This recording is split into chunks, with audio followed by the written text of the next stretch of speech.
Japan Asia के पूर्वी किनारे पर स्थित एक द्वीपीय देश है जो सीधे प्रशांत महासागर से घिरा हुआ है। ये देश 4 बड़े द्वीपों होन्शु, होक्काइडो, क्यूशु और शिकोकू और हजारों छोटे द्वीपों से मिलकर बना है। लेकिन जापान की सबसे बड़ी सच्चाई उसकी सुंदरता नहीं, उसकी भौगोलिक स्थिति है। जापान पृथ्वी की सबसे सक्रिय भूकंपीय पट्टी रिंग ऑफ फायर पर स्थित है, जहां समुद्र के नीचे 4 विशाल टेक्टोनिक प्लेटें लगातार एक दूसरे से टकराती रहती हैं। यही वजह है कि जापान में भूकंप कोई असामान्य घटना नहीं।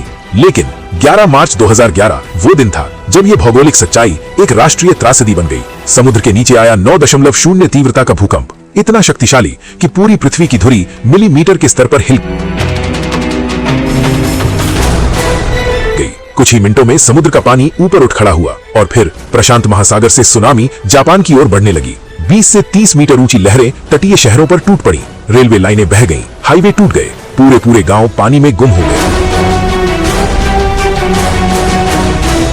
इस आपदा में लगभग 20,000 लोग मारे गए या लापता हो गए।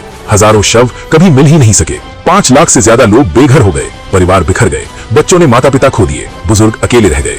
जापान का तोहोकू क्षेत्र सबसे ज्यादा प्रभावित हुआ। स्कूल, अस्पताल, बंदरगाह सब कुछ निष्क्रिय हो गया। आर्थिक नुकसान करीब $235 अरब आंका गया। ये दुनिया की अब तक की सबसे महंगी प्राकृतिक आपदा थी, लेकिन असली नुकसान इन आंकड़ों से कहीं बड़ा था। सुनामी के बाद फुकुशिमा परमाणु संयंत्र की दुर्घटना ने जापान को एक और संकट में डाल दिया। रेडिएशन फैलने के डर से हजारों परिवार आज तक अपने घर वापस नहीं लौट सके। खेती खत्म हो गई, मछली पकड़ना बंद हो गया, पूरी की पूरी पीढ़ियां अपनी जमीन से कट गईं। ये सिर्फ एक प्राकृतिक आपदा नहीं थी, ये जापान के लिए एक राष्ट्रीय आघात था। और फिर भी जापान टूटा नहीं।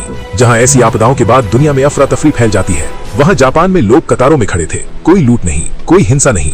दुख था, लेकिन अनुशासन उससे बड़ा था। आज जापान हर सुनामी को एक सबक मानता है, क्योंकि उसने अपने हजारों मृतकों से एक वादा किया है कि हम भूलेंगे नहीं और फिर कभी उतने असहाय नहीं होंगे।